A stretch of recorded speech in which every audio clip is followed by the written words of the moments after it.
We're back again. Metropolitan and Economic Development Committee. This was on May 20th, like 2 nights ago. So this was interesting. I've always wondered if they edit anything at the beginning of these videos. Because I caught it one time during this exact committee meeting where I saw like Leroy Robinson getting extra flirty with Maggie Lewis. So I had a theory that they cut it out. So we're gonna watch the beginning of this one, and then I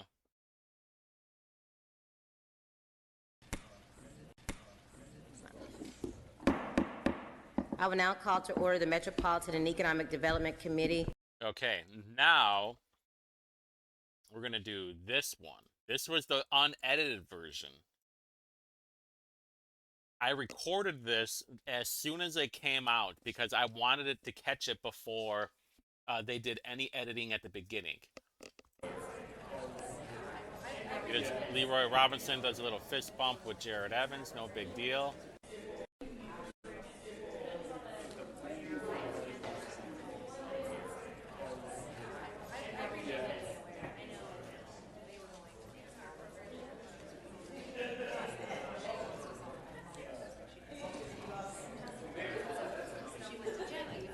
They get a little huggy over here.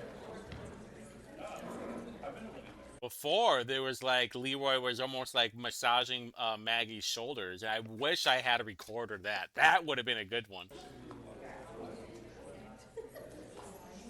Everybody's kind of just goofing around. But look, it pans out, right?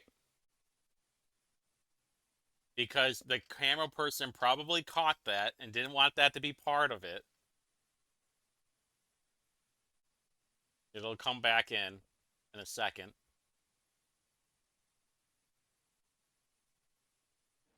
No, it came back, yeah. It came back. Everybody's goofing around. Brianne Delaney is goofing around.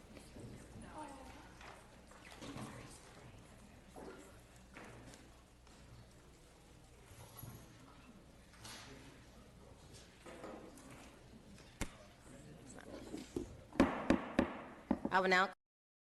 There we go. And you're probably wondering, is like, does it really matter? I don't know, honestly. I think it's just interesting. These little things are fascinating when they try editing some of the videos. That's why I try and catch them right away. Right until they get to the gavel where they're knocking on stuff. Maggie Lewis looks fit. She looks like she will stab somebody. she works out. You can tell that she works out. Very good for her. I'm not saying that's bad. I'm just saying that she works out. But let's just get to it. Meeting to order for Monday, May 20th. We'll start with introductions of my colleagues on the first row. Thank you, Madam Chair. Derek Cahill, District 23. Thank you, Madam Chair. Michael Paul Hart, District 20. Thank you, Madam Chair. Brian. She was looking at Brianne Delaney like she was going to, because it usually goes like left to left to left, where it ends up with Maggie Lewis. Mallory, District 25. But since Brianne Delaney was goofing around and not paying attention, let's watch that again. 20th. Let's watch that start with again. Introductions of my colleagues These on the two first are goofing around. They don't know what's Thank going you, Madam on. Chair. Derek Cahill, District 23. Ron Gibson is a Thank you, maniac. Madam Chair. Michael Paul Hart, District 20. Boom, right there. Maggie Lewis is looking at Brianne Delaney. Delaney's not looking at Maggie Lewis. Mallory, she's setting it up, is like, listen, I'm Minority Leader Mallory. I'm going to take care of business. Thank you, Madam Chair. Brian Mallory, District 25. Thank you, Madam Chair. Kristen Jones, District 18. Good evening, Madam Chair. Ron Gibson, District 8. Good evening, Madam Chair. Brianne Delaney, District 2. Good evening, Madam Chair. Councilor Jared Evans, representing District 17, far west side. Good evening, Madam Chair. John Barth, representing District 7. Good evening, Madam Chair. Leroy Robinson, representing District 1. And my name is Maggie Lewis, District 5. We have 4 items on our agenda this evening. The first proposal number 1. Really? Amateur hour. What is up with these chairs not turning on their microphone? every time. And look at these two goofing around like, well, maybe if you weren't goofing around, chitter-chatting over there in the background, you would know what the hell is going on, and you wouldn't have to ask this dope what's going on. Yes! If you would like to share a little bit about your experience and why you're She interested is in so serving, lost continuing as to serve in this usual, and capacity. he's laughing. Thank you. Good evening. I'm tickled to be here. I think my statement a couple of years ago She's got that RFK is the Jr. most going on. appropriate for me to make at this time. And many years that I have been in and around architecture, building, construction, development projects, and the like. This appointment comes closest to my heart and allows me a chance to be a part of a city that I have seen grow exponentially since I came to town 40 years ago or so. And I want to say, as you consider, that I'm grateful for the chance to continue to serve. Dude. Thank you so much. Are there questions, comments from counselors? I'm not going to be rude. Her attendance record is I'm sure in your she's a package very as fine well. lady. Counselor Gibson. Well, thank you, Madam Chair. I've known Alpha for many years. She's certainly expertise in this area, and in addition to that, she loves her city, and she certainly has created such a legacy for her and her husband, and I just thank her for her service and honored to be here with her today. Thank you. Thank you. Additional comments from counselors? Counselor Delaney. Just want to thank you for your longtime service on the MDC and your exemplary attendance records. Thank you so much for coming tonight. Thank you. Additional comments from Even counselors? Leroy's like, Is I there don't give anyone in a the damn. audience that wishes to speak to proposal number 134? Hey, on his phone. Hey, Jesse Brown, commie clown. Seeing none, I'll entertain a motion. Counselor Gibson. Madam Chair, I move that we send proposal 134, which reappoints Alpha Blackburn to the Metropolitan Development Commission with a due pass recommendation. Second. The motion's been properly moved and seconded. All those in favor signify by saying aye. Those opposed, same sign. The motion carries. Thank you so much for your willingness to serve. The next item on our agenda is proposal Thank number... Ruining it. The next item... Did you see those dagger eyes? Did you see those dagger eyes? Look at that. The next item on our agenda is proposal Thank number... you. Look at that. Look at that. He had his microphone on. Oh my God. This meeting is already a mess right now. The next item on our agenda is proposal number 67, approves a statement of benefits for Calumet Specialty Products Partners LP, an applicant for tax abatement for property located in an economic revitalization area. Something's going on. Did you hear that in the background? I know there's a lot going on. I keep pausing it, but I bet I bet his kid is there getting messing the floor things is up. yours. Hi, thank you. It's good to be here with everyone this evening. My name is Kevin Deedle. I'm the Income Tax Insurance Manager for Calumet Specialty Products Partners LP. What B? Where Kathy's running the slide deck. I'm a lifelong Hoosier. Grew up on the South Side. Hey, you know the word Hoosier came from? I found something out today. Learned the ins and outs of business working for my grandfather at his grocery store. Attended Center Grove High School, University of Indianapolis, but that's enough about me. Now we're on the right slide. So a brief history of Calumet. We can trace our roots going back to 1919. I'll start in 1990, which is when Mr. Bill Gruby and Mr. Fred Fazenfeld acquired control of the company. Lawful farms. Mr. Fazenfeld being a north side resident, Mr. Gruby being a south side resident, they compromised and established our corporate headquarters on the west side, which is where we have been ever since.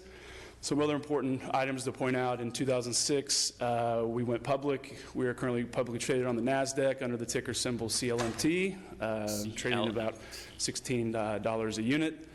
In 2020, we acquired the Paralogic Wax facility in Muncie, Indiana, and in 2022, we began the transformation of our Great Falls, Montana facility, which I'll touch on in the next slide.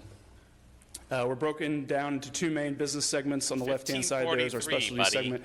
It is traditional legacy business, wide range of products, loyal customer base. Actually It's really down. hubbed in southwest or northwest Louisiana with 3 facilities within a half-hour driving of one another, which is Cotton Valley, Princeton, and Shreveport. On the right-hand side is our newest segment.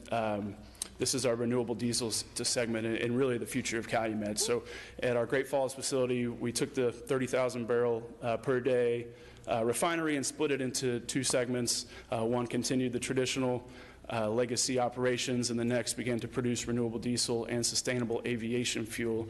Being located in Montana, we're able to source beneficial feedstocks, run them through the facility, and access markets in Seattle, LA, things of that nature, selling our sustainable products. So excited about that. A brief overview of our locations, touched on Montana. Really why we're here today is the corporate headquarters there. I think it's number 11, like I said, on the west side. And then I mentioned the specialties hub. It's in the bump out there in northwest Louisiana. So those are our facilities map.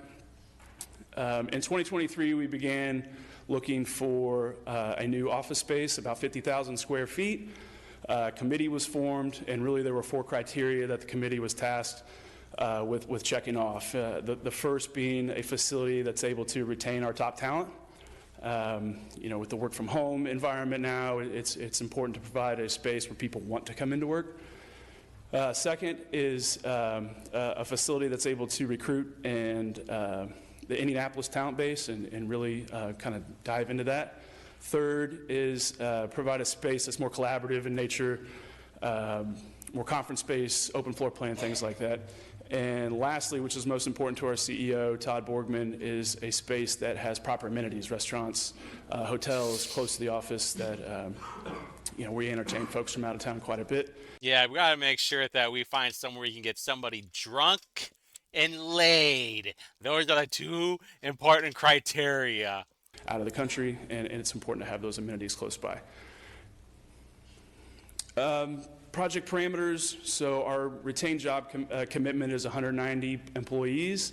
That's an hourly wage of about $46 an hour, so total retained payroll of just over $18 million. Capital investment, $10 million. It's broken down, $4.5 million for manufacturing IT, and then real property improvements of $5.5 million. So it's a 4-year personal property tax abatement.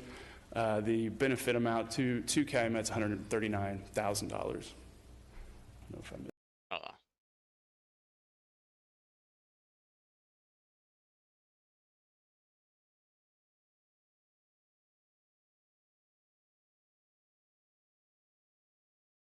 They're only gonna. This is the best part. The company plans to support the Indianapolis inclusive growth strategy by making a contribution to Employee Indies Indy Achieves Completion Grant Program in the amount of $6,900. Is that a joke? When you got an $18 million payroll and you're like, here's $7,000.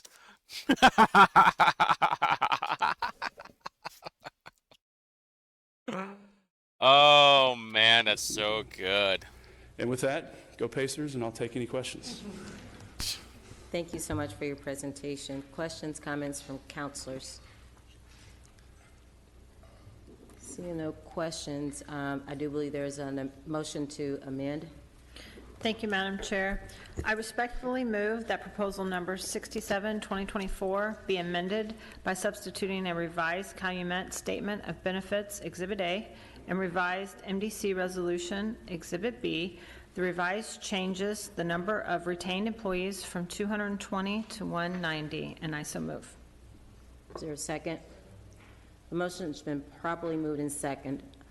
Are there comments regarding the motion to amend? Is there anyone in the audience that wishes to speak to the motion to amend? Madam Chair, Kathy Battle for Program Manager for DMD. The city does recommend approval of the 4-year tax abatement. Thank you. Counselors, all those So in favor signify by overall, saying it's not a bad thing, I think. I mean, they're saving like 140 grand over 4 years, like 143 and it's a lot of money. Don't get me wrong. I'm a peasant. I know 143 is a lot of money, but just the taxes from salaries and other things too. If they bring in some billionaires and they want to go over the Roof's Chris or some shit and they want to go find themselves a hooker, should be just fine near the Lucas Oil area. There's a lot of them at Monument Circle. aye. Those opposed, same Along sign. with sex The offenders. motion to amend as was approved. Additional comments regarding the proposal as amended? Is there anyone in the audience that wishes to speak to proposal number 67? I'll entertain a motion for approval as amended. Councilors? So moved, Madam Leader. Is there a second? Motion been properly moved in second.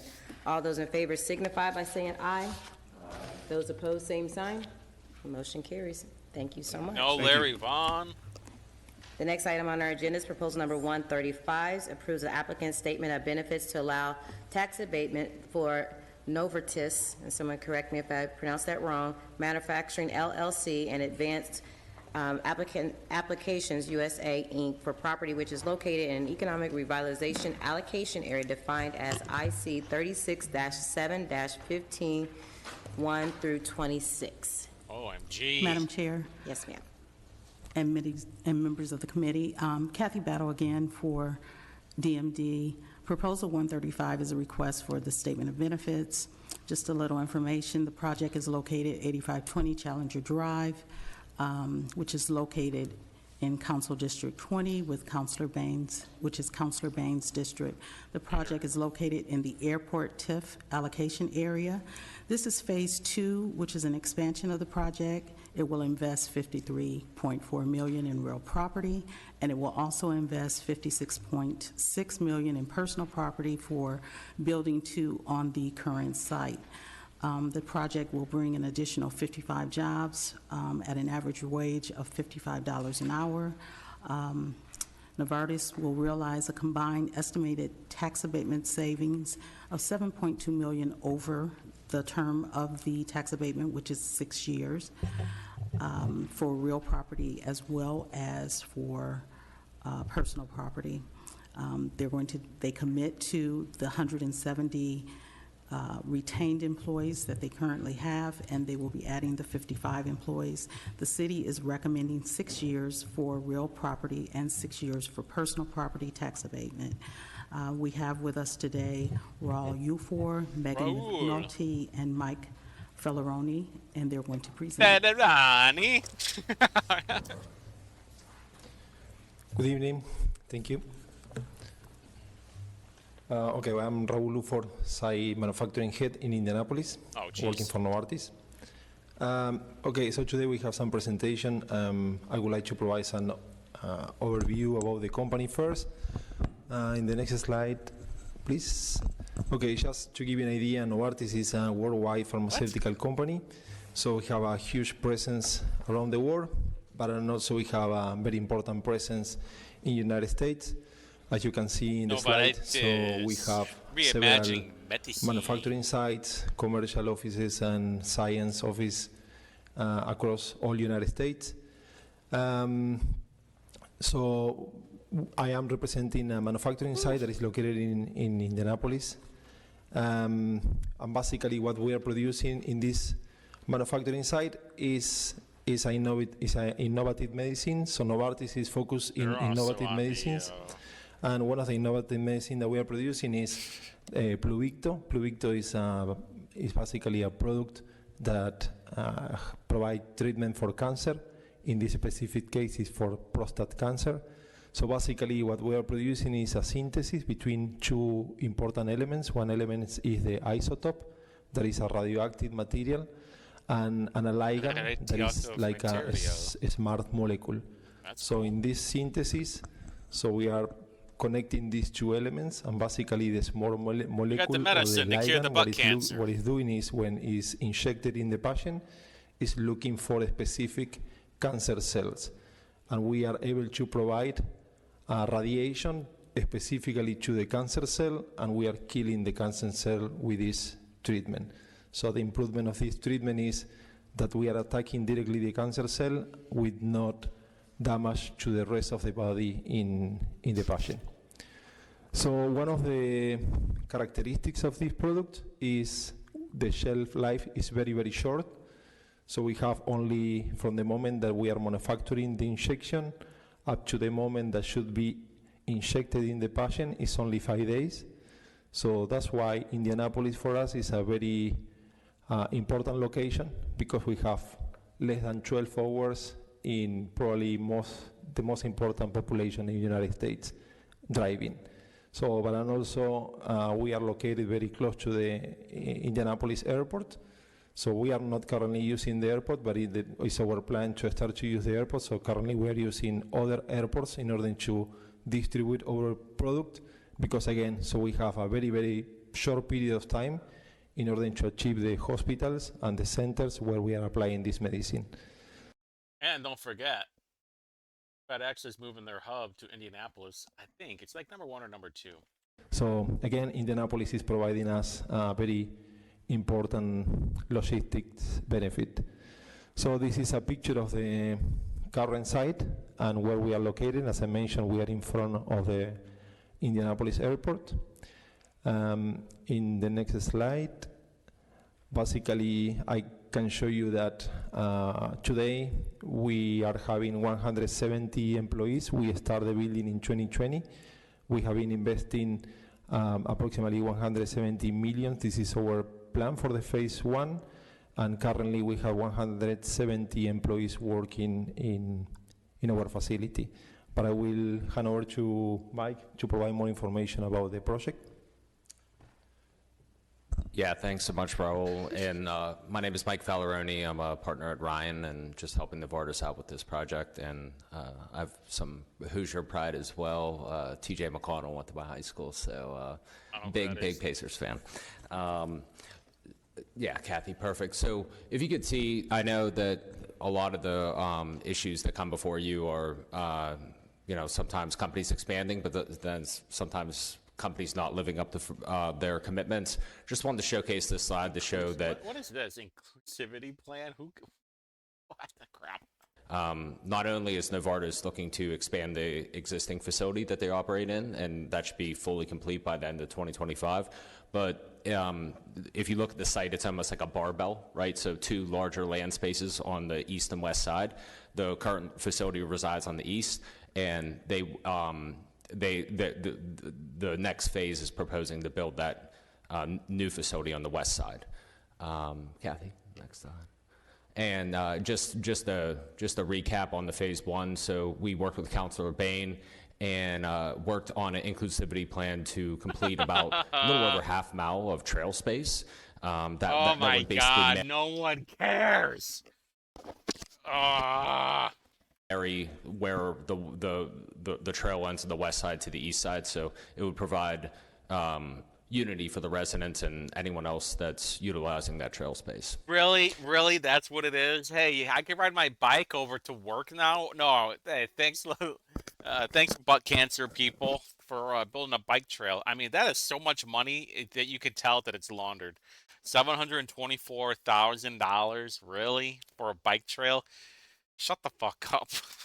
And again, like I said, there's a new phase here that Kathy spoke about, and so we'd like to develop that west side of the facility with a second building because of how well the first building is working. And again, the project commitments for that would be about 55 full-time jobs to start out with, nearly $100,000 average wages, and a significant investment of between $100 and $125 million between real and personal property. And we're working with Employee Indy right now to devise a strategy, and it's near finalized to help. Hey, you might want to change this, all right? The Modern Apprenticeship program. You might want to look up what MAP means. Spoiler alert, it's people that Jesse Brown supports, okay? Continuously build the already stellar workforce that exists in the city of Indianapolis.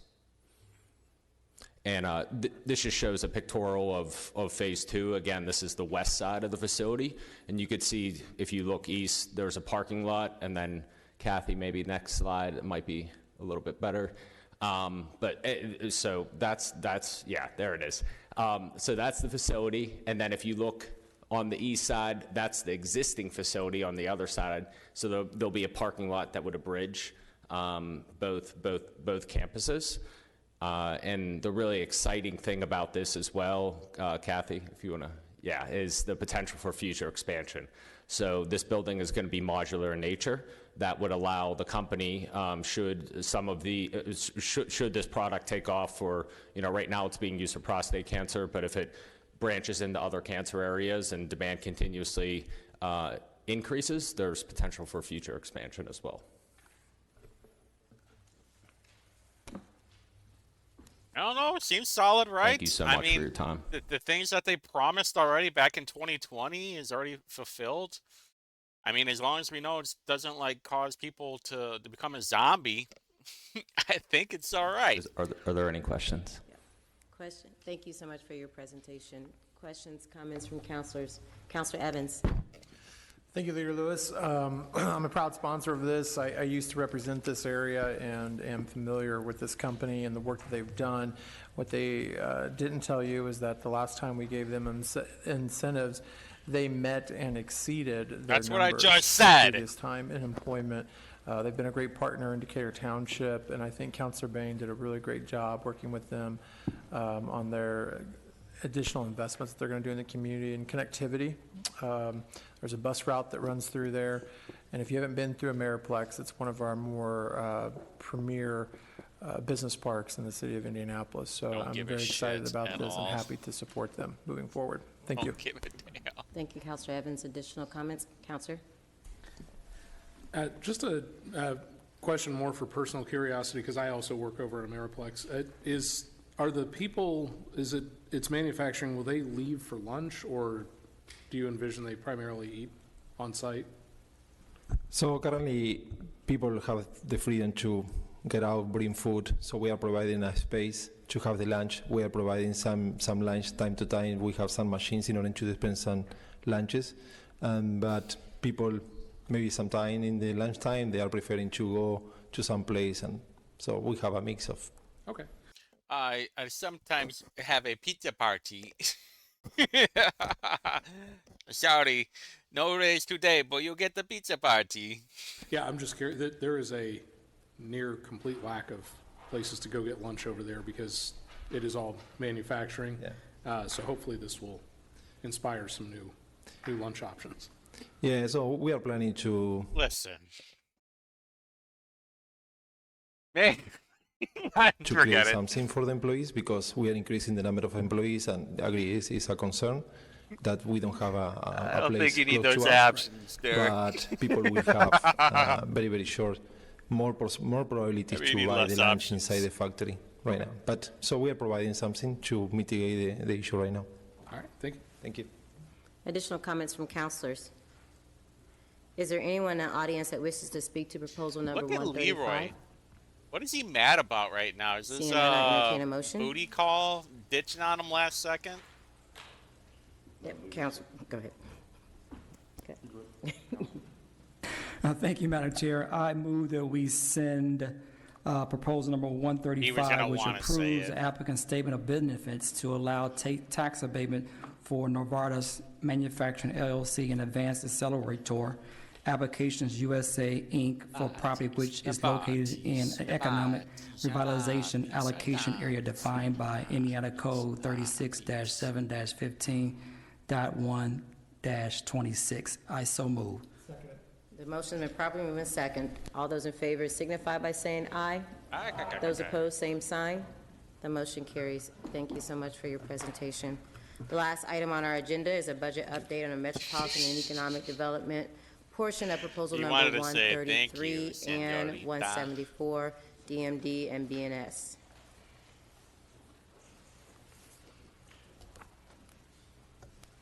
Good evening. Thank you, Madam Chair, members of the committee. We're just going to get plugged in here.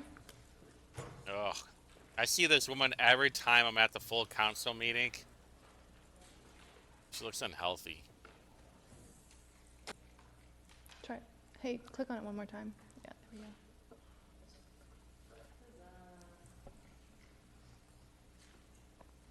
All right, well, good evening. I'm Megan Vukasich. I'm the Director of the Department of Metropolitan Development, and tonight we have a joint presentation.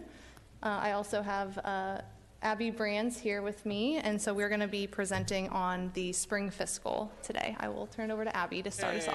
Money, Sure, money, thanks, Megan. money. So we have a few requests before you today. Obviously, this presentation delves into all of these, so we'll keep this at a high level. But BNS tonight is requesting funding for our new animal care shelter. Dude, you There are got the some funding 2 years ago, and you're asking for more.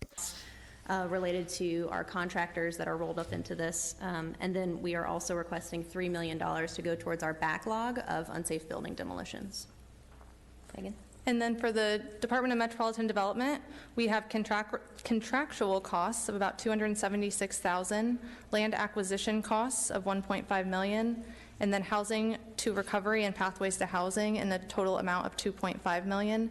And I do just want to highlight Oh my God, that. look at this.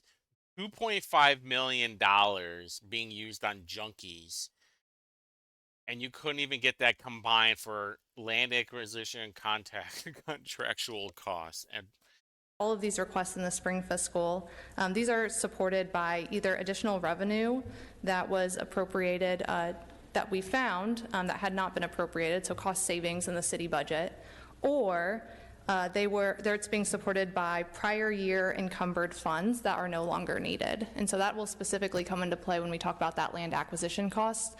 Those are actually previously encumbered funds that were no longer needed, and so we're closing that out and then reappropriating those funds to that same account that they came from.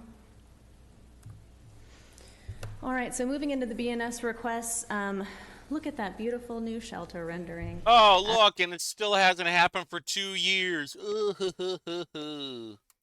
There are 3 contracts that we're looking to support with the $852,000. The first $350,000 bucket is to go to our KRM contract. That is our Really, $350,000 more to design it? An owner's representative contract, 302. Pre-construction cost. our What the architect. shit? Our design team was selected in 2021, and so you can imagine the contract has changed in that time, especially as we've moved to another site and they've had to tweak the design and all types of site prep that goes into that.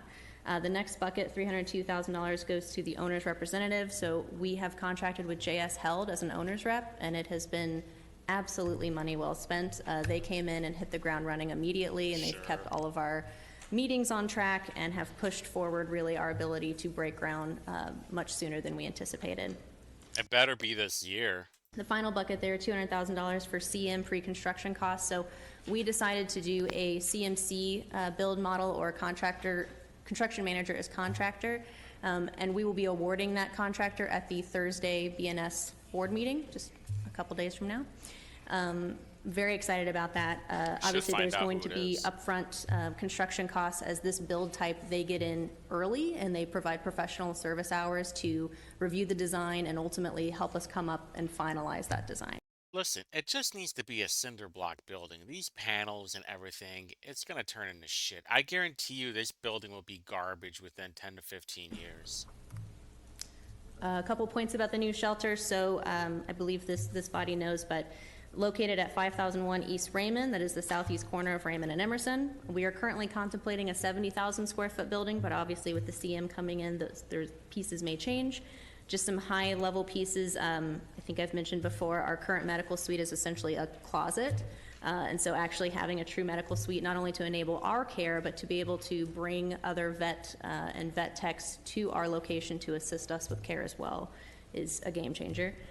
Kennel pods to better organize our population, so really being able to move certain dogs in certain areas where it makes sense. We'll also have a more robust HVAC system, so we can kind of quarantine off areas if we're dealing with outbreaks like we experienced late last year. Indoor-outdoor kennels is a big deal. So right now it takes 2 staff members to be able to clean a kennel, because one staff member has to take the dog out, the other staff member cleans the kennel. An indoor-outdoor kennel essentially has a sliding door on a pulley where one employee could pull the pulley, the dog runs out, close the pulley, they can clean the kennel. And so It's just like Dogtopia or Animaltopia when you board up your animals. I see this as a capital investment that will have ongoing operational benefits. And then just generally a thoughtful design for operations, not only for the animals in our care, but also just staff and how they operate within that building as well. As I mentioned, we'll be awarding the CM on May 23rd, and we are anticipating a groundbreaking in early June of 2024. We'll see. For the next ask, as far as demolitions go, we currently have over 300 open demolition cases, and 140 of those are affirmed to bid. So just to quickly explain what that means, BNS opens demolition cases on homes and structures that are in a state of beyond disrepair. There are hearings then by which those properties go before an administrative law judge, and that judge can affirm them to bid, which means then we can go out and seek a demolition contract to take down that structure. If that's the case, we pay for that cost up front and then lean back the cost on the property tax bill. And so you can imagine we recuperate that funding very quickly. And so that can be problematic, especially as we see more and more commercial structures coming up requiring demolition. So as I mentioned, 140 of those are affirmed to bid. The map you have in front of you, the gray dots are demo cases, and the orange dots are what's affirmed to bid currently.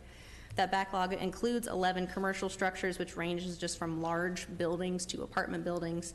And when my staff looked through, it's kind of difficult to estimate wrecking costs because then you're also dealing with asbestos remediation and things like that. But burn it down. $3.8 million on the high end to address what we currently have in the backlog. And to put that in perspective, our current annual demolition budget is $1.1 million. Because obviously we're requesting $3 million and the backlog could potentially take more to hit that, we plan to focus on structures that have a greater public safety need and are creating a greater nuisance in the community.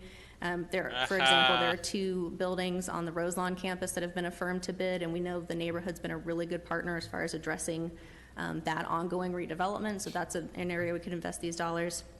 We also work closely with IMPD and IFD, and they will often let us know when a building or a structure is particularly difficult for them, or they're getting a lot of runs there as well, and so obviously we can target those structures as well. Town and Terrace will be a part of the overall fiscal package that the Controller's Office brings before you, but Megan and I wanted to make sure we touched on this as well, as this is a larger part of the overall demolition program for BNS later this year, and obviously land acquisition for DMD as well. So our teams have been working together in tandem for quite some time now to put together a plan that makes sense as far as acquiring these properties and demolishing these properties. We currently have a bid out in our market with which entertains a phased approach, so that as we are getting more ownership of these properties, we can demolish them in larger chunks. The current schedule for that phased approach would have all buildings taken down by fall of 2025. I just looked at the schedule before coming down here, and I think we contemplate having the first 2 groups down by the end of Q1. So a lot of that summer fall time is regrading and kind of the cleanup after all the demolition. That total demolition cost is estimated again by my team, contemplating asbestos and things like that, about $3.4 million. So now I will turn it back over to Megan. Thank you. Yeah, Town and Terrace is one of those projects that is definitely cross-departmental, where we're all partnering together to make sure that we help out this side of town, working with IMPD on the safety concerns, obviously BNS on the demolition. But I know the DMD team has been doing a lot of work to relocate families that currently live in this area before we can move forward with any demolition. And so to date, we have relocated successfully 59 homes in the Town and Terrace development. We own 6 fully vacated buildings, and so that will be a part of the first phase 1 demo package that Abby mentioned. And then we do anticipate 2 additional buildings to be vacated by the end of June 2024. So we're currently working with those families to make sure that they are out of those homes and relocated before that time. And so in total, 8 buildings are going to be ready for demolition in the short term, ready to go this year. And so that's what we'd like to move forward as a part of this fiscal package. And I will just highlight for Town and Terrace moving forward outside of this fiscal, there are still 83 parcels that we need to acquire to move forward. And we are being very intentional about working with the families that live in these units to make sure that they are relocated successfully. So that is from start to finish of the entire relocation process. And so it is a process, but a meaningful process. And so we are still working diligently to make sure that we can relocate the rest of those families. But in the meantime, we want to move forward with what we can do today. And so that is why we want to move forward with demolition on those buildings that we can. So some of the other requests for DMD that are in this fiscal package, the next Look at two Barth. He is totally uninterested. are related to our housing efforts. And so these would be funded by opioid dollars that have been allocated to the city. The first project is Pathway to Recovery. And so this would be $55,000 that would go towards funding of this development. This is for 21 units that will be affordable. They'll be supportive housing, and they will also be recovery housing. And so we're partnering with Pathways to Recovery Incorporated on that development. They are ready to break ground this year, but this will be Provides a space for residents to recover and reintegrate into the community. Guaranteed not. You'll have like 1 out of 50 that might make it, and the rest of them will just go back to smoking crack. portion of that gap funding to bring this project to the finish line. And then additionally, Housing to Recovery. So the Housing to Recovery Fund is led by the Indianapolis Foundation. This is a pay-for-success model, a partnership between the city and the Indianapolis Foundation on how we can support supportive housing in our community. What a And so this scam. is an existing fund. It's unique in that it is that pay-for-success model. So we're really focused on results coming out of that. So instead of someone coming to this fund and saying, hey, this is how we're going to do it, we're saying, well, show us the results. Show us how many supportive units or how many stable households you are going to support. And so it's a little bit different of a structure, but we've seen really good success with it so far. So to date, nearly 400 individuals have been served through the Housing to Recovery Fund, and 97% of them have reached housing stability. Yeah, but where are they now? How many people went through there? And if so, like out of that 400, nearly 400 has been served, and 90% of them have reached housing stability. That's it, 400. Where are they now, though? So you've had 400 people that have gone through there. 97% of them have reached housing stability. And how long ago was that? And so we want to continue where are those they now? efforts. And this additional $2 million appropriation will satisfy the city's commitment of allocating $6 million to that fund. So this is that last remaining portion of that $6 million. And having the city invest in this fund goes farther because we can go to outside community partners to seek fundraising efforts to support this. And so last week it was announced that we're going to be receiving an additional $2 million from a community partner from the Lilly Foundation to support this fund as well. So the funding as a part of this fiscal really helps us go out and make the sell to the community at large to get even more dollars. And then the additional requests that we have in this fiscal, the $250,000 for contractual costs, that's going to come from Character 3, or it will be appropriated to Character 3. And those are for some economic development contracts to help us think through some creative solutions to our economic development. We also have $26,000 for environmental related work by the Wellfield Subfund, also within Character 3. So this is for 2 investigations, environmental investigations on some Wellfields properties, one on 16th Street, 555 West 16th Street, and the other on Harding, 2627 North Harding. So that's what that $26,000 would be for. And then the $1.5 million for land acquisition costs. This is what I had referenced was previously encumbered from the redevelopment fund. We no longer needed that purchase order that those funds were tied up in. And so stepping into my position, that's one of the things I've done is taken a look at just where our finances are at. And so as a part of that, this would be a previous purchase order that would be closed out, and then those funds would be reappropriated back into that redevelopment fund. And so that just gives us the ability to strategically acquire land as needed for economic development. So that is all Abby and I had for you, but we're happy to answer any questions. Thank you so much for your presentation. Questions, comments from councilors? Councilor Barth. Thank you, Madam Chair. I'm just trying to understand the sources of these dollars. You said there's some that was encumbered from services that was for some project that was either underspent or whatever it may be. There's a balance there, and also some efficiencies that yielded some savings. Could you talk a little bit about efficiencies that yielded some savings? I'm thinking of Six Sigma projects or whatever was done that resulted in efficiencies in the enterprise that yielded savings, because there's other, as you know, everybody has desires for spending money. So I'm curious how that landed. And then I have a quick follow-up for Director Brands after that. So for the cost savings, that was really a citywide enterprise cost savings. So my understanding is that a large amount of that came from the fire department. I would not be able to speak to exactly what those cost savings were, but we can follow up with that information. Thank you. I would like to understand that. So thank you for the follow-up. Director Brand, so on the shelter, I'm excited to see that move forward. And I'm sorry if you said this and I got lost in the detail. You said the groundbreaking day, but I'm not sure I'm tracking the construction start and the proposed completion date. Yeah, so the current schedule that we have with our contractor, and this is obviously based on them with the proposal process, they haven't actually gotten in and started meeting with folks yet, but they contemplate a 14-month project, which would have us opening January 2026. That is contingent on if we can get in the ground this fall. And so that's why we're trying to move very quickly and getting design wrapped up. Okay, so groundbreaking in June with the hope that there's construction starting September, something like that. Yes. Okay. Oh, yeah, because groundbreaking is different than actual construction. The groundbreaking is just when you put the shovel in the ground for a photo op. Thank you, appreciate it. See, in my world, once you start, you start. You don't wait 2 months later. Thank you, Madam Chair.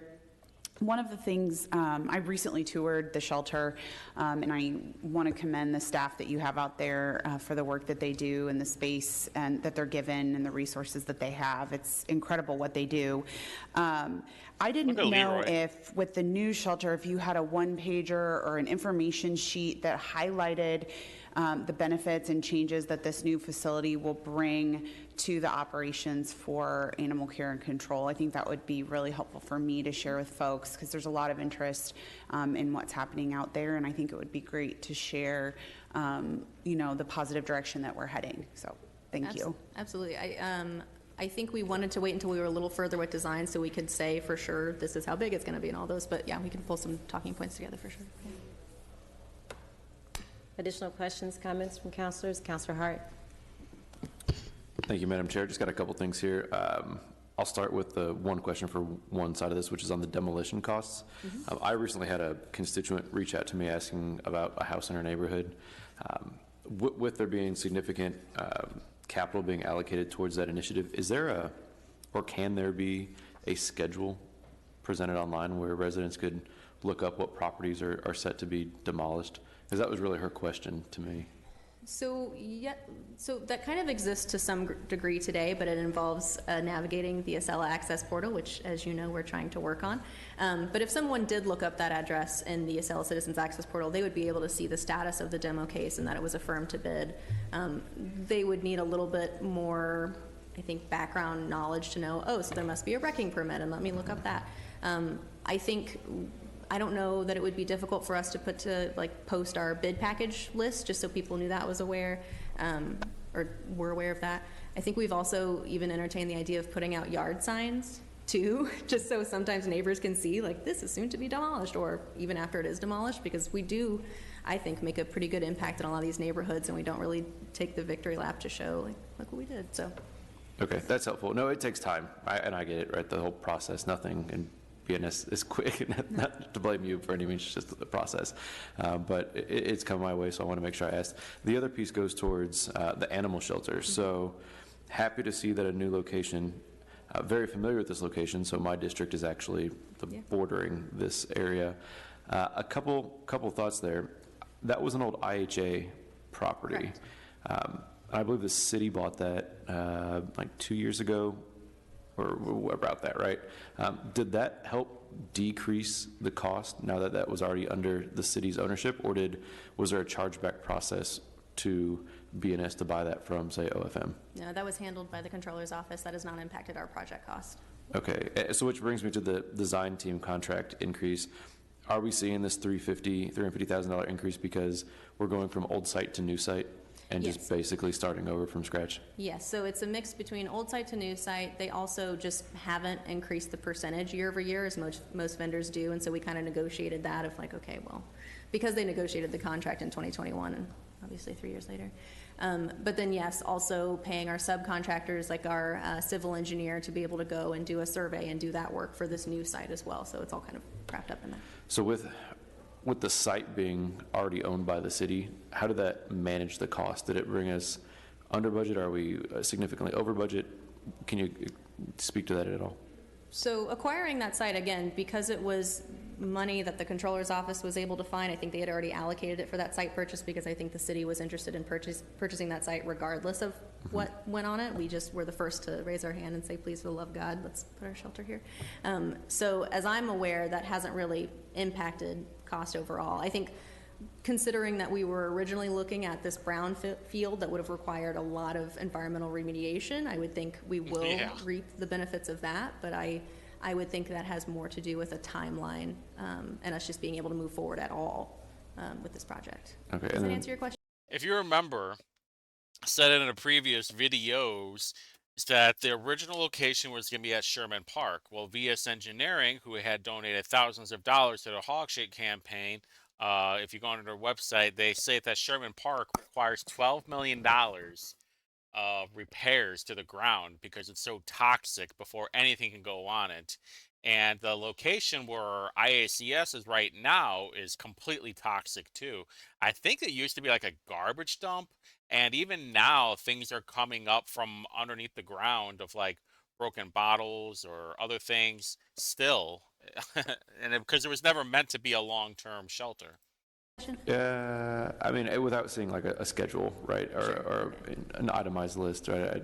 It sounds like we're kind of on par. Like it didn't really increase or decrease based on the site. It was just time. Well, I mean, if there was savings, I mean, I definitely sure you brag about them, right? If you could find them and say, hey, we came in under budget. We weren't able to make progress with that site because of the environmental remediation and the cost that was going to be wrapped up in it.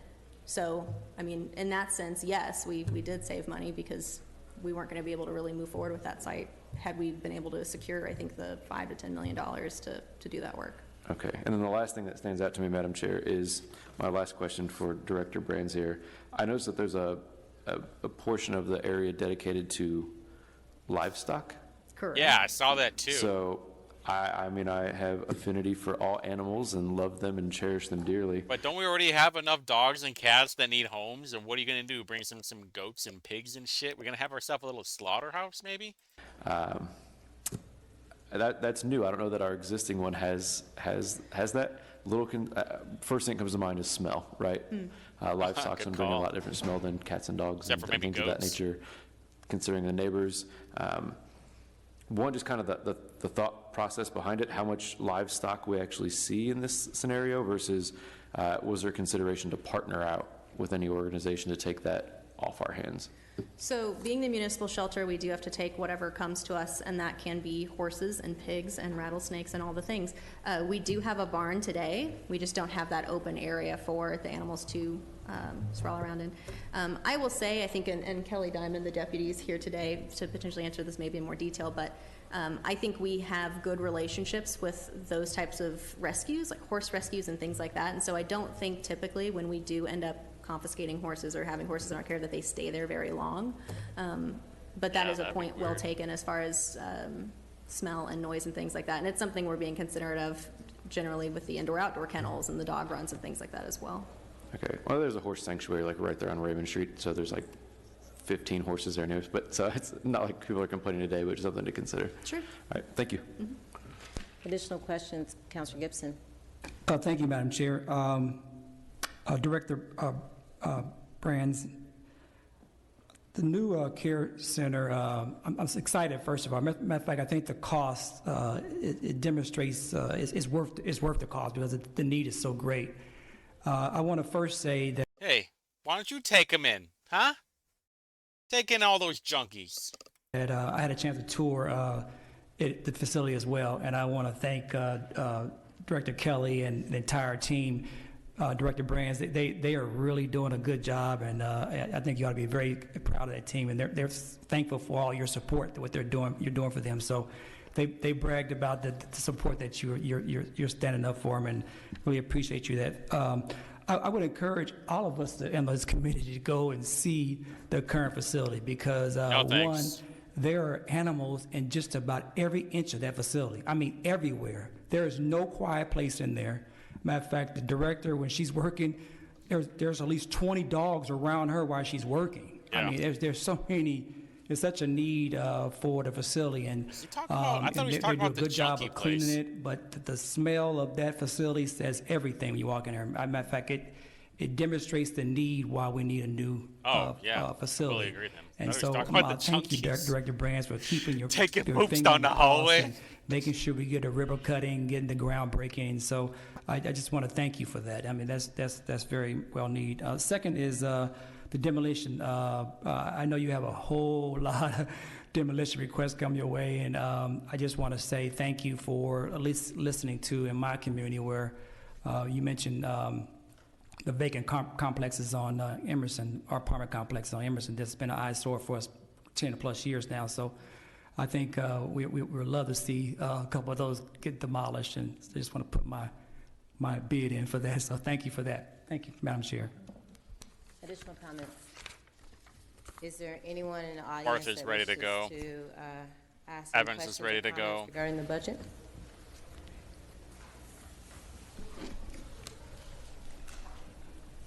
So do we actually need to take a vote on it? Okay, I didn't think so. All right, is there any other business before this committee?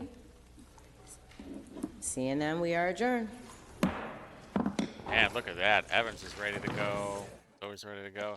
Well, that was fun. You know, budget year is going to get kind of wild. I can never guarantee you that. Everybody wants money for something, but, you know, I will be here keeping an eye on everything and, you know, calling out the bullshit.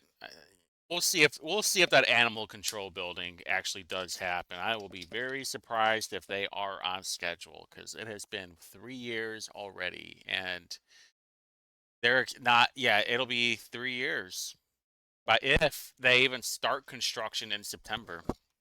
But anyway, till next time.